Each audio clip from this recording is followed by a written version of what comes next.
As I went into in more detail in my previous video, the latter three NES Mega Man titles suffered drastically due to redundancy caused from frequent releases. I also rebutted the common arguments thrown against Mega Man 4 in particular, but their comments aimed at all three of the later games, the main argument being geared towards the Mega Buster and how it deemed the Robot Master's weapons useless, as well as a further discussion regarding the stage design and endgame, and why I felt Mega Man 4 was the first complete title because it got the whole formula right. Basically, every Mega Man title from the first game to the fourth improved on the previous game and added something unique. Mega Man 2 fixed the slippery controls and added items. Mega Man 3 added the slide. Mega Man 4 added the Mega Buster. There are more factors I could delve into about each of those games too, but you can watch my previous videos if you're really curious about that. Since the legacy and reception of Mega Man 5 seems to be more or less in line with Mega Man 4's, I figure there's really no need for me to put together another analysis about the pros and cons of frequent releases again. You could just watch my Mega Man 4 video if you haven't already. Rather, I think there are a few main points worth delving into in regards to Mega Man 5. First, I want to discuss the new additions in the game and whether or not they're enough to justify a new title. Those primarily being the size of the Mega Blast and the collectible letters in each stage, and to some extent, the gimmicks throughout the stages. Next, I'd like to look at the Robot Masters you collect and see how useful they are in this game when you already have the Mega Buster. I did the same thing in Mega Man 4 and found the weapons were unique enough that I still felt there was room for both the Mega Buster and the Robot Master weapons.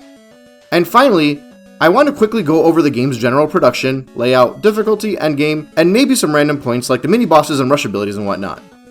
I want to go through all of these talking points, and then go through my playthrough as I always do, and then reconvene in the conclusion to discuss whether or not I think Mega Man 5 is unique enough to stand on its own, or if it rightfully got lost in the sea of Mega Man games.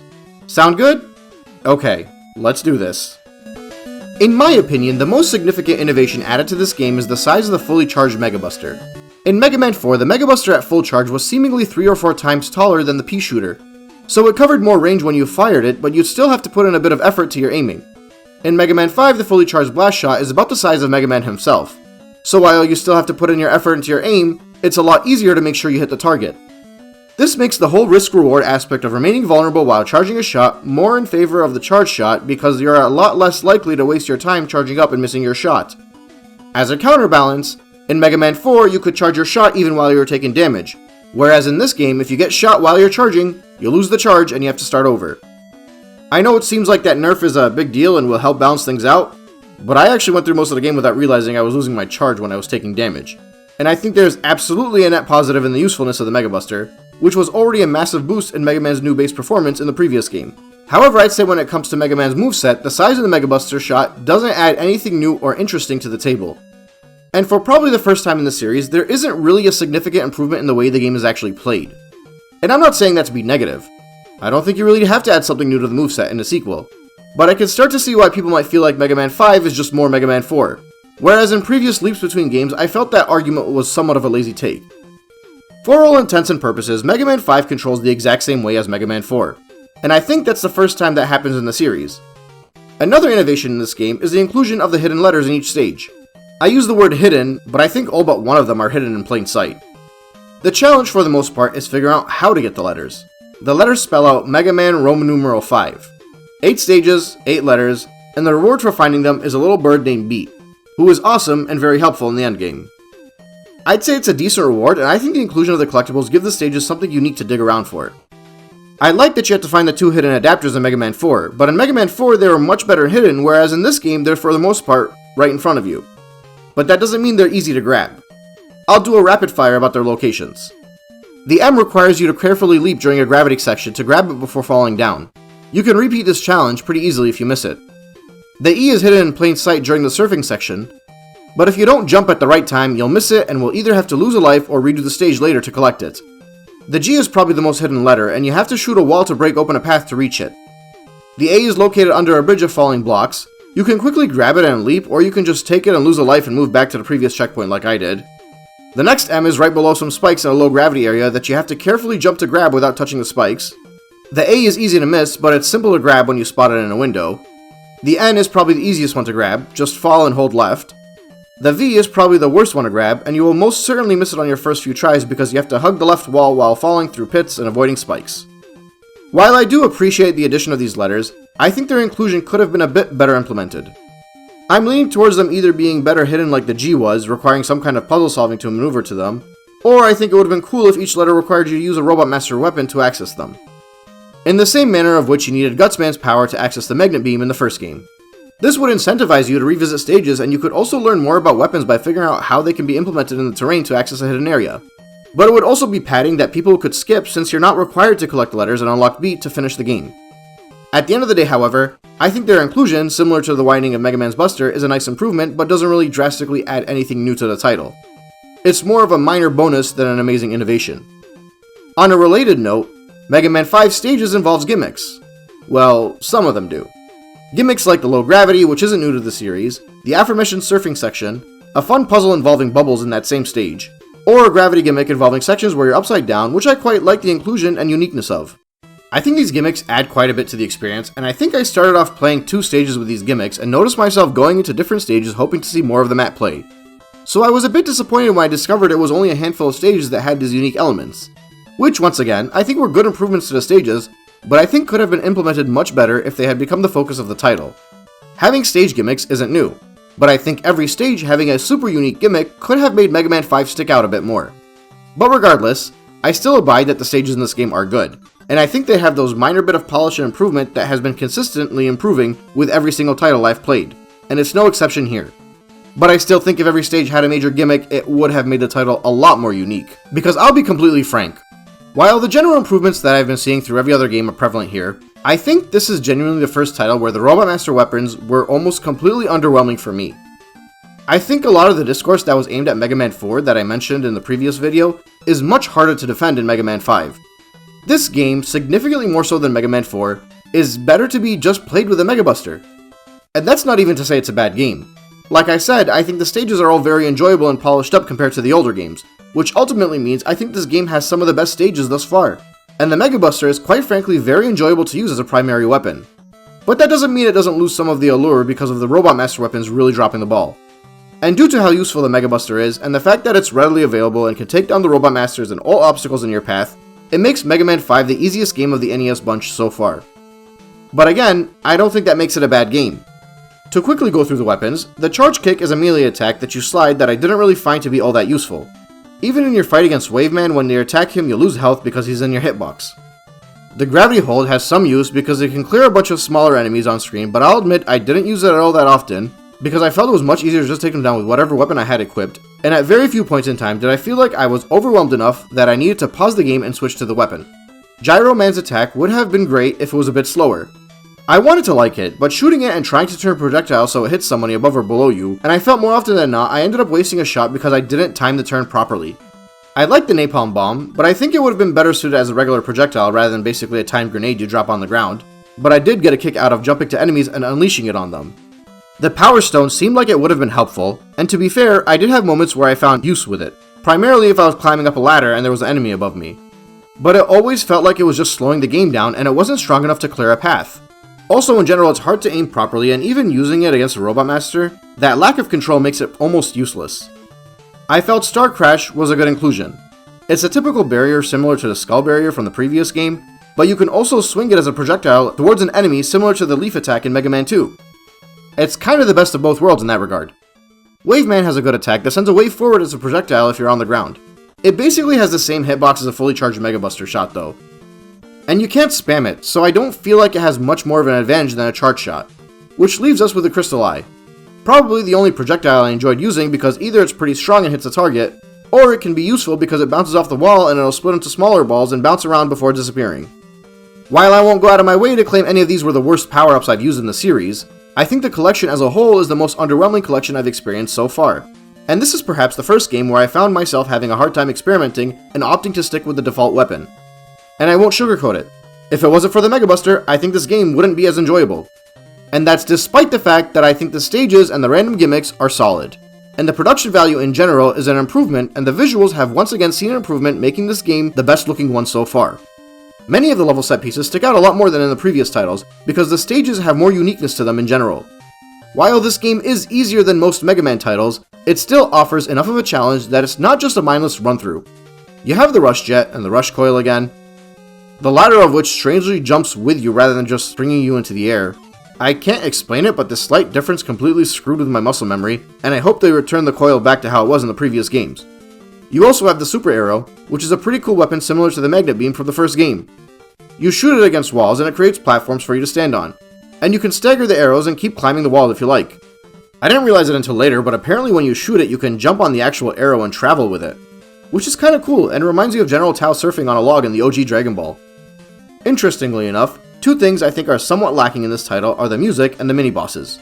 Now don't get me wrong, I don't think the music is bad per se, but they don't have those epic themes I've gotten used to, where I enter a stage and just start jamming along with Mega Man, knocking everything along my path with ease. And as far as the mini-bosses go, so there are one or two moments where a mini-boss might come up. The one in the surfing section of Waveman stage comes to mind, and I think that's the only one. But for the most part, that's it. Instead, you do have certain enemies that will slow the game down a bit and offer a challenge, but I'd be hard-pressed to consider them bosses. These are your random tigers in the Napalm Man stage, and the various Star Wars-like walkers that will set you back for a few minutes. Or perhaps my least favorite is a giant gamma-looking robot, aptly named the Power Muscler. He shows up quite a few times and takes a ton of hits, but I don't really consider any of these as mini-bosses per se, not in the same vein as the whale or the hippo in Mega Man 4. They're more like a strong enemy in the same vein of the jumping robots in the early titles that I always avoided and just ran underneath. I wasn't even sure that I liked the mini-bosses set up in Mega Man 4, but after playing 5, it feels like it's missing here, so I guess subconsciously I started to associate these mini-bosses with the vibe of the stages. And the uniqueness of the fight against the octopus in Waveman stage is memorable enough that it sticks out to me, so I think including them makes the stages seem more memorable. The only thing left to point out is that the game layout and formula is basically cemented by now. You go through 8 stages. The story has you believe Proto Man is the bad guy. After the 8 stages, you go through some Proto Man stages in the same way we went through the Doc Robot stages and the Cossack stages before. And at the end of the Proto Man stages, there's a mandatory plot twist where Wily shows up and we do the final few stages in his tower. The whole game probably took me 2.5 hours and I finished it in one sitting, with no absurdly frustrating moments. Which I think is just a testament to how much better the developers got at making you not wanting to slam your head into the wall because of difficulty spikes, like they did in the first 3 games. But okay, let's just walk through my journey with the stages now.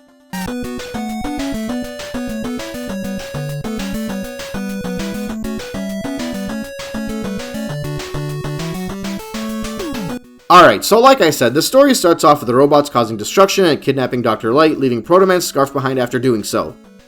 The cutscene animation looks great. It's actually a bit weird to see it looking this good on the NES. But I guess this game came out way later in the console's life, so it makes sense. Also, I think the title screen music in this game is its best track. The rest of the tracks were a bit underwhelming, but I liked the introduction sequence as it went through the cutscene and moved on to the start screen. So for my playthrough, I decided I'd go to Waveman stage first. Not sure why, but I guess I just like going to the water levels early on. The opening area has you maneuvering through 2 main stage gimmicks. These cracks in the floor spitting out some kind of poisonous gas, as well as these swinging chains you have to time to cross past. This is one of those challenges where if it's careful it's super easy, but as soon as you get complacent, you can take way more damage than you probably deserve. After you make it some tubes and pick up one up if you go through the correct tube, you get to more poisonous gas coming out of cracks, combined with some rolling spikes on the floor, before making it to this rising bubble puzzle. The trick here is you have to make it to the top by riding the big bubbles up and using the small bubbles to quickly jump across since you can't stand on them for more than a second or 2. I actually thought this was really cool, and as an opening stage, I really expected there'd be more puzzles like this you'd have to figure out. I spent quite a bit of time on it. Granted, I also got confused because the background made me think I had to jump off earlier than I actually had to, but still, this was very unique and memorable. When you make it to the top, you'll enter the surfing section, which again, super memorable and unique. It actually doesn't change the game that much, it more so turns it into an auto-scroller and it doesn't shift to 3D or anything. You just have to kill the enemies in your path while surfing and dodge where applicable. The first couple of times you go through this, you'll likely lose a life because you can't pause and use an E-Tank or charge up your Mega Buster in this section. About halfway through, you face off against the only mini-boss in the game, the giant octopus. I'm sure more skilled players can handle him better than I could, but I took a beating and kept spamming the pea-shooter while jumping. I wasn't really able to time my dodges, but I still defeated him. The second half of the surfing is a bit more difficult because you have to dodge enemies a lot more carefully. There's also a quick moment where you need to jump up and grab a collectible letter in a very blink if you miss it moment. The nice thing about the surfing area is it's pretty generous with health drops, so if you are able to survive and defeat some enemies, you'll be able to recharge your health. I actually walked out of the section with a lot more health than I walked into it. Once all that's done, you defeat a turret blocking the entrance to Waveman's room, and you get to take on the Robot Master himself. Before I go through the fight, let me just say when I finished this stage, I was very impressed with the game. The bubble puzzle surfing section and mid-bosses were so unique and gimmicky that I started to really look forward to what was to come. This felt like a drastic improvement on the game design of Mega Man 4 and the previous ones. And while the remaining 7 stages did live up to the standards set by Mega Man 4, they weren't nearly as stimulating as Wave Man stage in Mega Man 5. So I'm not sure if it was for the best that I got the most exhilarating stage out of the way early on, but it definitely gave me high expectations moving forward. Plus, I discovered Wave Man was very defeatable and much more reasonable to try and dodge his attacks than previous titles, which is probably part of the reason this game is considered easy, since like I mentioned earlier, most bosses are easy to learn their patterns and dodge and defeat with a Mega Buster. But anyway, since I had a water attack, I figured I'd look for some kind of fire monster to go against. So I figured Napalm might be the move here. I entered his stage, I saw a jungle, immediately followed by tigers. It's a very unique stage in that regard. I don't think I've seen palm trees in these games before, nor tigers. And oh no. Napalm, palm trees, tigers, in a game made in Japan? Ooh, good lord, they placed Napalm Man in Vietnam. This is just terrible. I mean, the stage is gorgeous, it's very unique, and for an NES title in the 90s, I think it has a good video game depiction of a jungle. But throwing Napalm Man in there is just tasteless. Wow.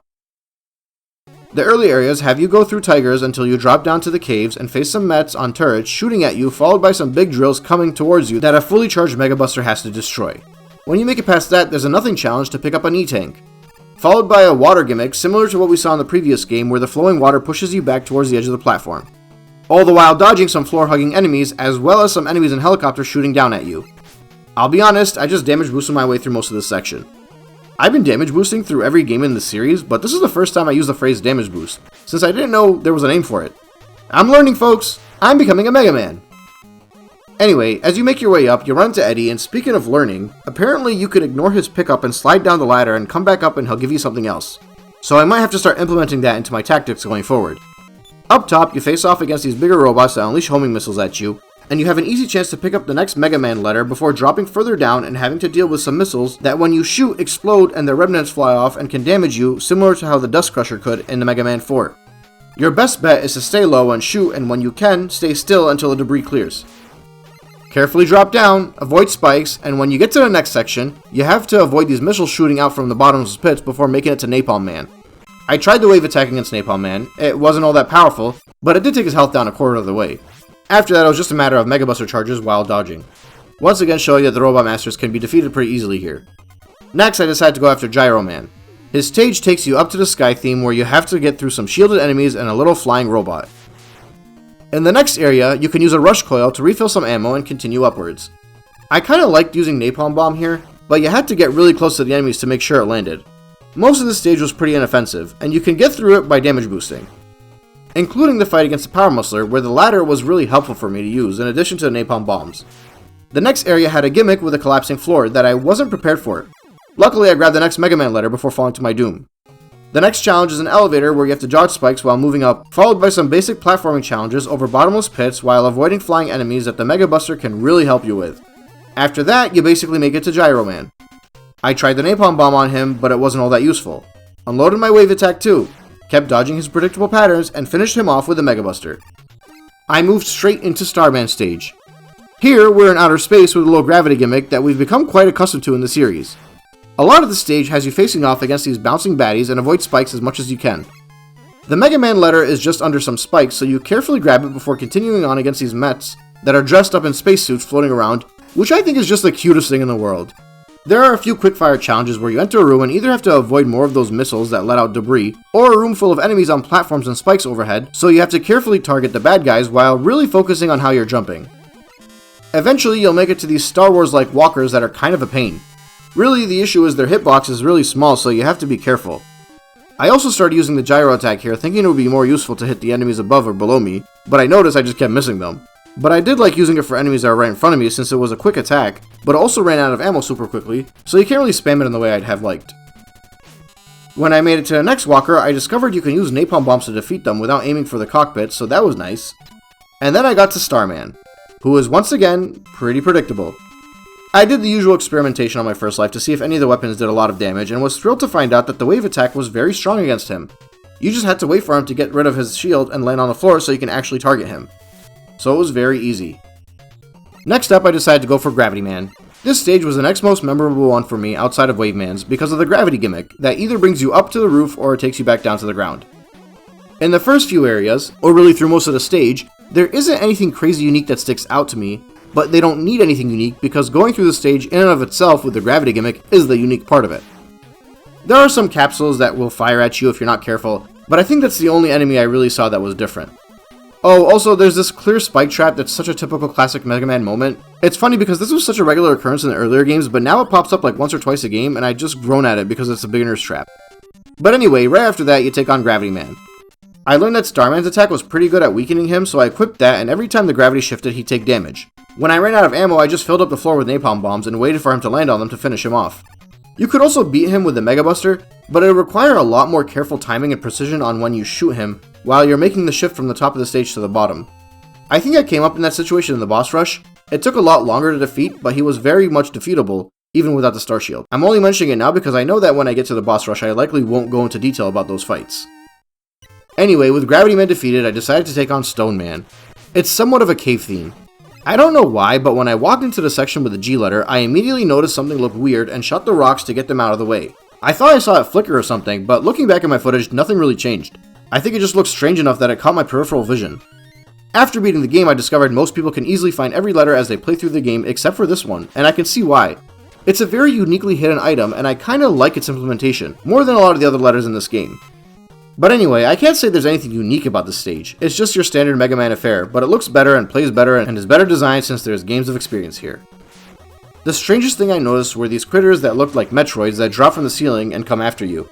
But they're just another enemy, it's nothing too crazy.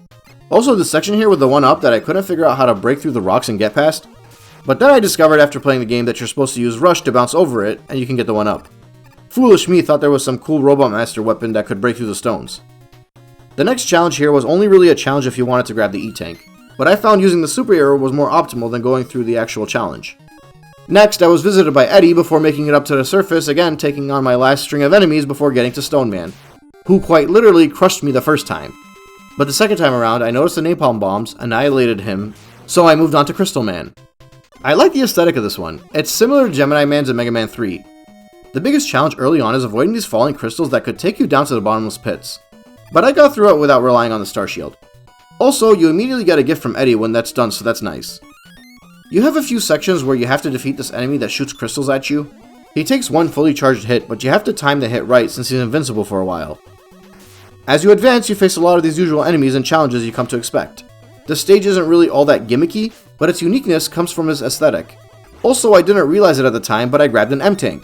I had no idea what it did through most of the game, but it regenerates all of your health and ammo, which is super useful. Next, I made it to a falling pit section. Well, not only is this a falling pit section with spikes, but it has a letter you have to hug the wall to grab. Very annoying if you miss it the first time, but easy to grab the second or third time if you know where it is. Finally, you take down a Power Muscler and make it to Crystal Man. As usual, I experimented with a few of my weapons and found that Gyro Man's was the most useful after using an E-Tank. But despite that, Gyro Man's was still hard to aim. However, it did work. The next stage has a train theme to it since we're facing off against Charge Man. Once again, the most unique thing about this stage is its aesthetic. And once again, I don't think any of these typical Mega Man stages are bad. I just once again want to reiterate that if more of these stages had set pieces the way Wave Man's stage did, they'd be a lot more interesting to me. Also, I missed the Mega Man letter on my first life in the train. In the second life, I noticed it was in this window, so I'm kinda glad I lost a life and had to redo the area. I actually almost missed it the second time too. Luckily, I saw it while going up the ladder. After you get out of the train, the Crystal Ball ends up being a very useful weapon in your arsenal. It's strong and has a large hitbox, but unfortunately, it bounced right off of the Charge Man. As usual, I experimented against him on my first life, discovered the stone attack was strongest, but it was so hard to aim that it wasn't even really worth using. I had to use an E-Tank, and I also discovered that I had Beat now, so that helped me take down Charge Man, which is awesome. I'm glad they didn't wait until the end of the stage to give him to me. They gave him to me as soon as I got the last letter. With that, the 8 main stages are done, and we move on to Proto Man's Castle. These 8 stages were some of the most enjoyable in the entire series for me from a level design perspective. They were either generic Mega Man stages that did everything better than the previous games because you can tell the developers had experience in their designs, or they offered unique gimmicks and set pieces and gorgeous visuals to really make them stand out. The only real downside is I didn't really find too much use in the Robot Master weapons. It would have been nice if a few of them were useful in the different stages and circumstances, but I do want to reiterate that I don't think the lack of those weapons makes this game bad, nor does it make the stages bad. It just removes a lot of the implementation of the Mega Man formula that I like. This game is less about experimentation and more about running and gunning, which is still fun, just very different, and some of that unique Mega Man experimentation would have been very nice. But anyway, Proto Man's castle is about what you'd expect. The music kicks up a gear, you go through stages with similar enemies and challenges that are a lot more difficult to encounter now, there are a lot more areas where the use of Rush or Super Arrow can be utilized, whether it's to get through a challenge or to pick up a regenerator. If you lose a life, you'll likely end up just being back at the beginning of the stage. I did start experimenting with the rock attack to defeat some enemies further away from me in the stage, so that was nice because I found some use to it, but it also felt really forced and I'm not really sure I actually needed to do it. I was just trying to make it work. I also swapped out to the Star Shield when I faced enemies dropping items from overhead for a similar reason, and found myself using the Crystal Ball instead of the Mega Buster for quite a bit until I made it to the Star Wars Walker because the Crystal Ball bounced right off of it. Also, I did try Gravity Man's attack against it and it didn't really do anything, so I equipped the Slide Kick and damage boosted across. And then I used Rush to avoid the Disappearing Block challenge. In the next area, I Bull Rushed through to the boss fight. It was against the ground tank, so I equipped my Wave attack and saw that it was very useful against it. When I ran out of ammo, I finished it off with a Napalm Bomb. In the next stage, there's more use of your items and a bunch of challenges that involve spikes and conveyor belts that I used Rush Jet to help me through. The area following that throws you in a cramped space against the crystal charging enemies, so you have to carefully plan your Mega Buster shots and aim at your feet to avoid taking damage. As the stage continues, I noticed more ammo and health drops, which makes sense since these stages are usually more generous in the last few games. These sections were a bit of a tease, because you have to slide, but you can't go all the way or you'll hit some spikes. But the reward is an E-Tank, which is great. After that, you make it through a section with bouncing baddies and turrets. And after you get through that, more Tigers that will literally tear you up if you're not careful. Weirdly enough though, the one Tiger jumped off a cliff and the next one just disappeared, so that was nice. The next robot gave me a bit of a challenge until I landed on the Crystal Ball and that took care of him. Honestly, I don't really have much to add about the next stage. It's the same concept as the previous two. More challenges and more chances to use items to get through the challenges. There was this room with spikes and spinning platforms that took me a few attempts that I thought was a fun mini challenge, but aside from that, it's a typical uptick in difficulty until you make it to this moving snake platform that's the first of the series and reminds me of Super Mario World. But again, Rush Jet just lets you fly right past it if you choose. The next few rooms have you face off against some power musclers. I hated this one because if you back up too far, another one appears. So you have to go on the offensive against him before taking out some of the shielded enemies and getting to another muscler. Luckily, I used a stone attack to get rid of them before getting to another snake section that led me to the next boss battle. This time around, I opted to just rely on Beat, and he was just the perfect companion. The next area is a neat puzzle that requires you to shoot down these pillars holding the actual stage up. This is what I'm talking about. This kind of unique challenge is what I think makes this game more enjoyable and unique, and I just wish there was more of it. At the end of the puzzle, you get to Proto Man, and his whistle turns out to sound weird, followed by the real whistle, and the real Proto Man. Turns out, this one was fake all along. Big surprise. The boss fight here is somewhat of a combination of the previous two. I once again relied on Beat, but when I ran out of ammo with Beat, I had to experiment a bit and landed on the Crystal Ball attack again. And of course, Wily pops up now. Turns out, he was framing Proto Man all along. Big surprise. Not to beat a dead horse, but the Wily stage is what you'd expect. More of all of the same types of challenges, except this time a falling spike section that will kill you the first time you go through it. More collectibles available to help you stock up in preparation for the final battles. There's this funny section where you pop in and see a bunch of floating enemies in a room that might be a quick surprise. A section you jump through some conveyor belts over bottomless pits. An area similar to Dustman's stage from the previous game that you have to shoot blockades to move through and do a bunch of sliding. A fight against a giant hen blocking your path. I like the tune during the stage, and I like the boss fights too. You're meant to shoot the lower section of the boss to make it shoot out as part of its body so you can use it as a platform to target its head. This kind of reminded me of the Egg Viper in Sonic Adventure, strangely enough. The next stage has you dealing with a lot of those Metroid-looking enemies, but there's also this really annoying pixel-perfect jump you have to get through before making it into an underwater section with low gravity that I use Rush Jet to help me through. After you take on a string of different types of Mets and other enemies, you get to an area of spikes that you have to defeat another power muscler in. I used a stone attack again while on the ladder to help. At the top of the ladder was another muscler I used a stone attack on. This was very useful, honestly. I'm glad I was able to use the stones against him even though they take way too many hits. The next boss is pretty straightforward. You have to use the platforms to get to his weak points. I did have to use an E-Tank to recharge though, but that's what they're there for. The next area starts you off with an E-Tank immediately, and a single enemy in your path must be defeated before you make it to the boss rush. I've been going back and forth with the whole boss rush discussion. It feels like in every game my mind kinda sways as to how I feel about them. But I think I've come to my conclusion though. In the first playthrough, I think they're enjoyable because the first fight against them is experimentation and will often mean you use the Mega Buster or a Pea-Shooter to take them down. So when you get to the boss rush, you can actually use all of the weapons in your arsenal to defeat them with their weaknesses. And I think it makes the fights much more enjoyable the second time around because they're a lot easier, and this is effectively when you learn everyone's weakness, assuming you're not just looking it up. However, on repeat playthroughs, I find this to be a waste of time, since the knowledge has already been gained. It's now just the same fight you had earlier, but for a second time. Given the amount of E-tanks available and the health drops the masters do whenever you defeat them, and how many lives you're likely to have at this point in the game, it makes it a lot more of a feeling of just going through the motions rather than an actual endgame challenge. So I think the main reason I'm back and forth on how I feel about this boss rush is because in some of the games I play it once and make the video, and in other games I've played it twice. If I play the game twice, then when I was writing my script I didn't really commend the boss rush as much because my freshest memory of the boss rush was that it was just a mundane retread. So ultimately, at least this far into my retrospectives, I think the boss rushes are a good inclusion because I like to base my perspectives on the inaugural playthrough, where I actually find the boss rush useful because it allows me to take the robot masters down with ease that I didn't get to experience the first time around. Now granted, in this title in particular, the Mega Buster is enough, and a few of these dudes have a weakness that isn't all that good of a weapon to use. But still, I used the weaknesses in the boss rush for the most part, and it made most of the fights feel much better than they did the first time around with the Mega Buster because they were a curb stomp. Oh, and also during my fight with Napalm Man, I finally discovered that I had an M-Tank and what it does, and it just made me...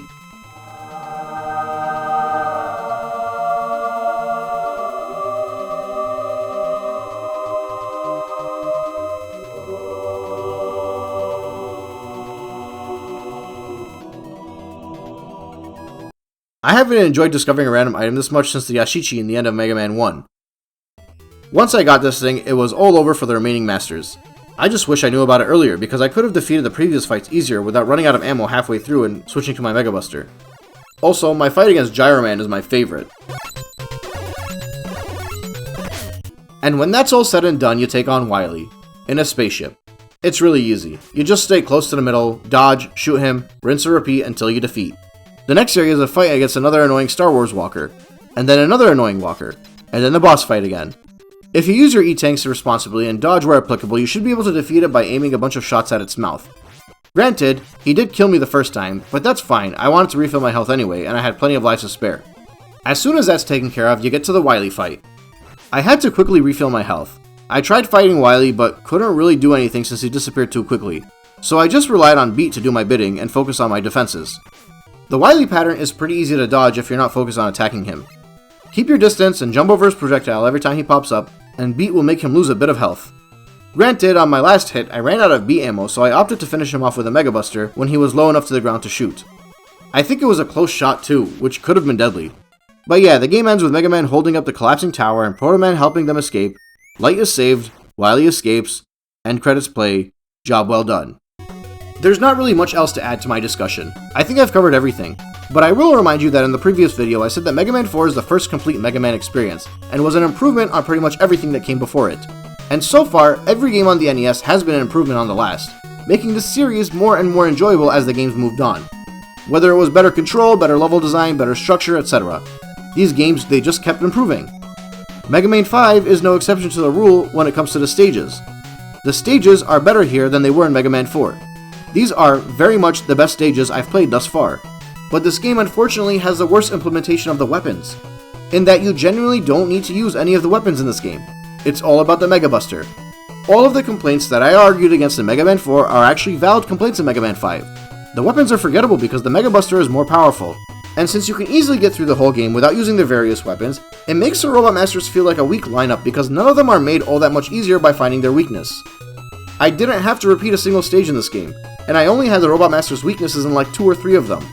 In fairness, that's a sign that the game has improved in its difficulty, but it's also a sign that the various weapons aren't all that necessary in this game. And ultimately, that's what makes Mega Man 5 so forgettable of a title. Regardless of how good of a game it is, how fun of a game it is, if the actual Mega Man formula isn't implemented well enough, then in a series of dozens of games, you won't stand out. There isn't much of a reason to return to this game, and that's a shame because the level design is ultimately an improvement on the previous one. But hey, there's a lot more to come, and I have to keep damage boosting forward. While Mega Man 6 released in '93 in Japan, it didn't come out until '94 in the US, and in that time frame we got 2 Game Boy games and another DOS title. And I want to cover those 3 games before going to Mega Man 6. I'll see you next time. Thanks for watching. Dean, out.